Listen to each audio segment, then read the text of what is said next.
Nice to see everybody. Are we all well? Are we looking forward to this? Are we excited? Fantastic. So, as he said, I'm Jenny. I'm the lead officer for Cornwall and the Isles of Scilly for the National Lottery Community Fund. I've been around a bit, so some of you have probably met me before. Apologies if I'm going to repeat information that you've heard from me before. But we launched a new strategy to 2030. We haven't quite gone live externally with it. So it is business as usual with the community fund. So that's what I'm going to talk to you about today. So who are we? Just in case, well, we're not Heritage. Heritage are here. You'll hear from them later. We're not Sport England. We're not the Arts Council. We're the community fund. And when we talk about community, it's very, very broad. The funding we get and the other lottery distributors comes from the sale of National Lottery ticket sales. Why am I flagging that? For some people, we're not the right funder for them because the proceeds we get to give out in good causes money, essentially you could class as coming from a form of gambling, with it being ticket sales. But more about what it is we're actually trying to achieve. We've got three main programme priorities. You'll see them up on the slide. Just to let you know, you don't have to write loads of stuff down. The slide will be available to everybody who signed up today, so you can have a good peruse of it after today, because you're probably going to be overwhelmed with lots of funder priorities. But our main aims, really, we're looking for ideas, activities, services, the things you provide for local people where you're based. We want to make sure that they're the ideas and activities that matter to them, that they want provided to make their lives better. We use our funding, and I'll talk a little bit more about the programmes we've got open at the moment in a minute, but also the role of a local officer like myself, and we've got Jodie at the back, and she'll be on our stand all day, is to try and work a little bit more relationally with applicants wherever we can, because we've heard time and time again the frustration or hearing from people about how confusing they find funder speak and, you know, a lot of the application processes. Our main thing is we want communities to be lively, active and diverse, and we want our funding to reach everybody. So we're very, very broad. We have two open funding programmes in England at the moment. National Lottery Awards for All, which is a small grant fund, and then we've got our Reaching Communities, which is a multi-year programme, and it also includes capital. Both of them do. But across both of those open funding opportunities, our current priorities remain activities that lead to people in communities developing stronger relationships with each other and other people. We want to invest in activities that create sustainable places and spaces. Really, really important in coastal and rural communities. Devon, Cornwall, you know, feel very peripheral. And sometimes in some parts of Cornwall and the Isles of Scilly, it's very hard, isn't it, to access what people might take for granted in larger urban areas. So sustaining places. And it's not only physical assets like coastal areas, parks, buildings, community centres, play areas. It's also online spaces, communities of interest. So if it's about bringing people together who've perhaps got a shared interest because they're neurodiverse, they're socially anxious, they struggle to go out into a physical place, but they're happy to connect in a different way. And then early action, which sounds quite broad, doesn't it? But what do we mean by that? What we mean by that is activities that support people to not get to crisis point. We're not really a crisis funder anymore. That being said, the longer term impact of COVID particularly on young people and children and mental health. We know the outcome of that, and certain communities that were shut away for a long period of time. We also know that we're in a cost of living crisis. It's ongoing. It's not going away at the moment. A lot's going on in the world, isn't it? We may see political change. So I'm not saying that we won't fund activities like food banks or baby banks or emergency services, but our main priority is to stop people getting to that point. And that's what we mean by early action. Some of you might have ideas that you feel meet all three, which is brilliant. You don't have to. It might just focus on one of those priorities. But when you're thinking about the difference you make, can you connect that to one of the funding priorities we have? That's really, really important. As I mentioned, we will still look at those projects where you're perhaps still dealing with or supporting people that are still living with the impact of, or the longer term impact of COVID, and also the cost of living crisis.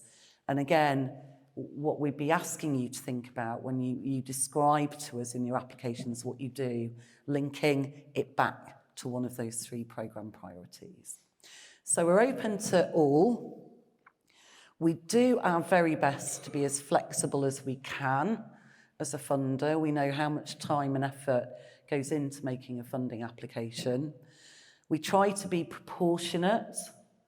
So if you're asking us for £15,000, we will try and not put you through the mill on loads of additional questions. It's usually a 500-word outline of what your project is. And again, if you're looking at larger amounts, you'll come across people like myself. We've got a team across the Southwest. We try and be a little bit more conversational. So it doesn't just rely on what you submitted on an application form or through a portal, if that makes sense. If there are things that we want to know more about, we will ask, and it becomes a two-way flow. Who can apply?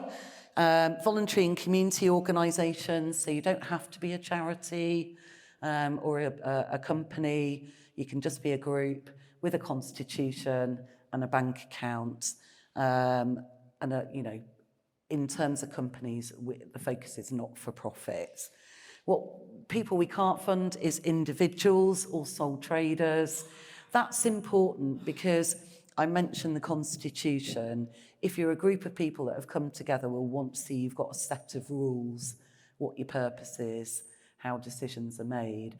If you're just a group of people that want to do something great in a park, we can't contract with you. So it's just worth understanding that. Again, we've got guidance on our website. I won't go into too much about profits because there are some not-for-profit companies that do have shares.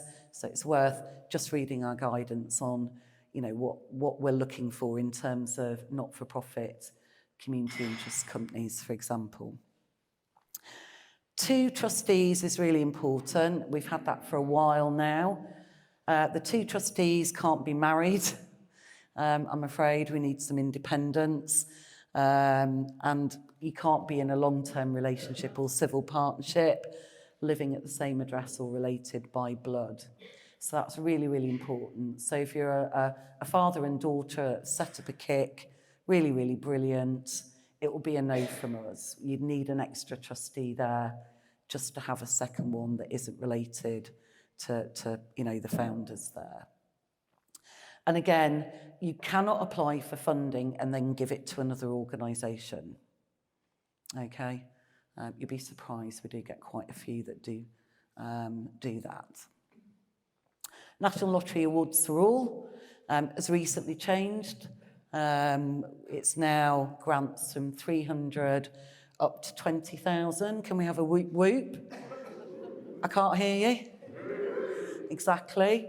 So that's absolutely fantastic news. We've doubled the amount, about time. Yeah, good. I've been here 10 years, so I've been waiting for this a long, long time. And it can be now for activities up to 2 years, which is great, isn't it? If you're an applicant that's had an awards tool and you need around about £8,000 to run your organisation for a year, you can now apply for 16 and have a bit of certainty that you're going to be delivering there for at least 2 years. So, and again, I've put our standard turnaround time is 12 weeks. But do check our website. I checked it this morning. Sadly, because of demand, and we don't have people who assess grants hidden in drawers we can pull out when we're busy. It's now, at the moment, 16 weeks. The reason that's important is we're not a retrospective funder. So you can't apply and then think, okay, I'll get a decision in 4 months, but my fate or my theatre event is next week, I can claw that money back. You can only start to use the funding if you're awarded from the date that the grant is made. So that's really important. Turnaround times for a decision, plan them into what it is you're asking us, and to make sure you've got enough time. You apply in advance, particularly if you're doing events or activities that are date related. New Street Church, their little Sparks group, one of our first to get one of the larger awards for all grants. So they managed to get just under £19,000. And as you can see, the money will pay for staff, materials, toys, and a contribution to some of their heating and lighting costs. And that will support a parent and toddler group in Falmouth. What they do is they provide activities, games, toys, and support for families impacted by cost of living. And what they aim to do is bring families together and sort of make them feel part of the wider community. Popular one, reaching communities. I will say with Awards for All, currently they're still dealt with centrally in the Community Fund. We are one of the largest funders, and it's a team in Newcastle and Birmingham that assess those. But the local team do keep an eye on what's being awarded, what applications are being rejected, so we can think about how we can make things simpler for people if they are struggling to get the funding. Reaching communities has 2 strands. We've got what we call our standard strand, and we've got our partnership strand. Self-evident, but I will explain it. A standard grant is where a single organisation is applying for funding to do something that only they provide. You might buy in a yoga instructor and pay their invoice, but essentially it's your organisation delivering all of the activities. A partnership is where a group of organisations come together, and it relies on their different skills and strengths to come together to deliver a particular piece of work. We've got a good example of that. We recently, I say recently, a year ago, funded the Safer Stronger consortium in Cornwall to do some work around antisocial behaviour in Bodmin and Newquay.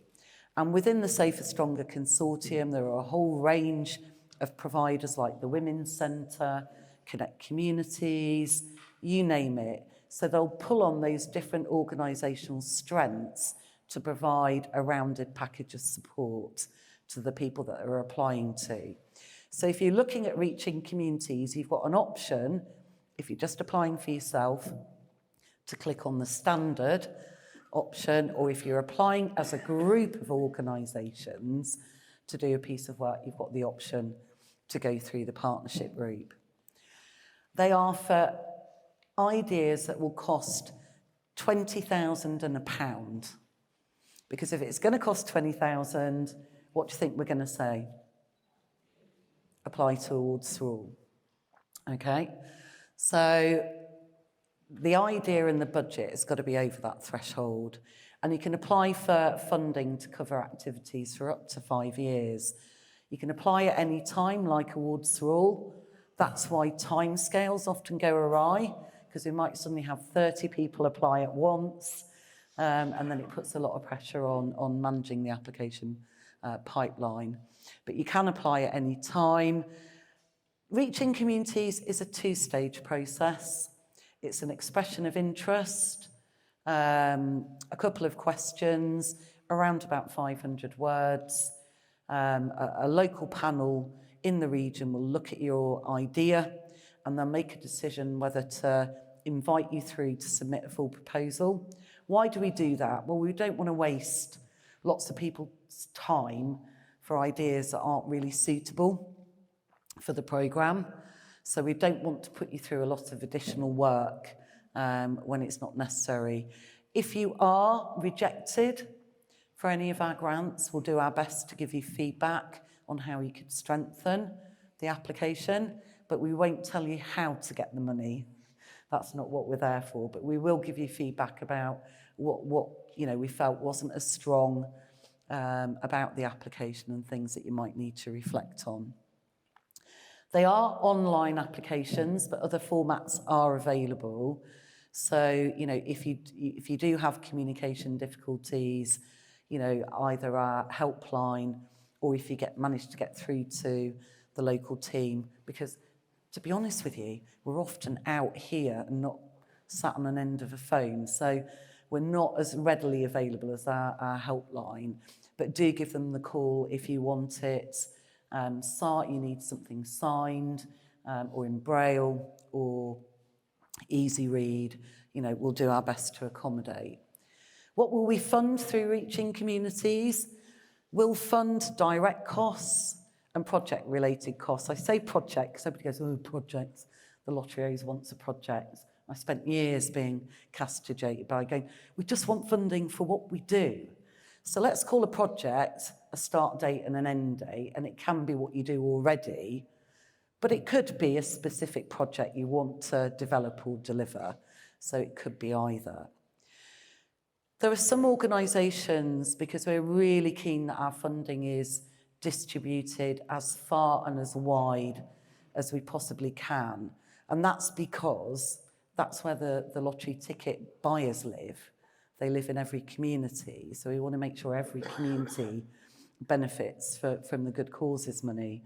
But there are many, many organisations, particularly micro, really small groups, income less than 100k a year, ticking over, that we're really trying to reach with our funding that we know we haven't reached in the past. So we will look at things like income, because one of our priorities is to reach some of those smaller grassroots organisations. And with that, what we've found is that organisational development is something that we can help you with. So we can give part of the budget to help you perhaps learn a little bit about impact reporting, or you might think we need a bit more guidance around finance or HR if you're starting to employ staff. So as well as direct delivery, we can fund an element of capability building for the group, for the organisation itself, because not many funders do, and actually it really benefits groups to strengthen how they operate. And I mentioned capital, so you can apply for capital. So we'll ask you on our application process what you do, what you'd like to do, what you're planning to do, where your work will happen. So that's not up a tree, but if you can say up a tree in Liscard, that would be fantastic. So we're clear about where it's happening, how you've involved the people you're going to help in shaping, the plans, how it fits with other activity going on in the local area. Believe me, Jodie and myself are pretty nosy. We have a little look around at what's happening in a place to make sure we're not funding somebody to do something that's already taking place and taking place well, because that's not a good use of our funds. But the key thing is telling us who's going to benefit and the change, what difference you're going to make to them. We'll look at the budget last and how long you need the money for. We just want to know it makes sense. So I mentioned the two-stage process. If your expression of interest progresses, we'll try and give you a decision like a Warsaw within 12 weeks. But if we're busy, it might slip a bit. And then you've got your full proposal. And we'll work at your pace. I've seen applications take 6 months for a decision, up to a recent one. I'm not going to mention it because it's not gone external yet, but that's been 2.5 years, and that's a large capital project. Here's an example of one we've funded, the Active Looking project. They got just under 175 grand for 3 years. Their staff, obviously their costs are there. And what they're doing is providing a range of arts activities for people that might be struggling with anxiety and mental health. But they're also doing a little bit of what I call capability building with other organisations and supporting them with things like impact reporting and quite creative. So if you haven't heard of Make It Better or MITBA, do reach out to them. So I'm going to end with a bit of a logic model for you, and I call it the open door because everybody's got a front door to their project. It could be a front door to a building, a community bus, it could be an entrance to a park, and every door's different, isn't it? And this has really come out of trying to say to groups where a funder's focus is, because too often people try and say, this is what we want the money for, and then tell us all about what they're going to do with the money, and we're just not interested. Of course, we're interested in the money. We're going to give you a grant. What we're interested in is a really clear idea of who is coming through that front door. And too often in applications, groups say, well, we help everybody. Well, that doesn't really narrow it down. So when you're thinking about describing the people that you're working with, think about those that walk through that door the most often. I know you'll probably never turn anybody away, but it's really handy for a funder to have a very clear idea of who it is our activities are going to support. So this was a village hall, would you believe, that we worked through this open door exercise with. And so they were able to tell us that their main hall users were local residents, but mainly older people, children and young people. And quite often what those older people and children and young people were telling the village hall trustees was they lacked social contact, they were sitting at home, they weren't connecting with even their peers, and as a result their confidence had dropped, they got low self-esteem, and it had a knock-on effect on their health and well-being. So that for me is a really clear idea. If I'm going to give you £1, I know who that pound is going to benefit, yeah? The next question is what? That's the other bit we want to know, because we have funded lots and lots of grants and we've got lots and lots of learning. And that learning is we know what works well for those particular people and those presenting issues. And in this village hall, they provided a community cafe, which was there for food and conversations. It was used for social, cultural, celebration events, birthdays, wakes. Is it a celebration? Maybe not. Community wellbeing activities, yoga, chair-based exercise, short mat bowls. And it was also a space that other people could hire and use. So maybe some of the groups in the room are quite used to using those community venues. So very clear idea of the who, very clear idea of what's being provided, and then you describe the difference that you make in your own words. And the village hall said, well, people tell us they feel less lonely, their confidence is improved, their health and their well-being's on the up, they've learnt some new things by going along to activities in the hall, and they feel better connected to the local community. So that is the difference, the change they're making through those activities described in their own words. And that's what we need to see, because as a funder, we'll then say, well, actually, if I look at the programme priorities, stronger relationships, check. Tackling disadvantage, check. Shared and sustainable places and spaces, it's a check. So that's the logic model, because then we'll look at your budget and go, well, it doesn't make sense. There's no higher costs in there for hiring it out when you're running your own activities. Where are your volunteer expenses? So we look at the budget last to see if it makes sense. in terms of what you're providing. So if you can think about the open door exercise, you know, I think you'll get that logic model that will work probably for any funder that you're looking to apply for. If you want to find out more, our website's there. Thank you.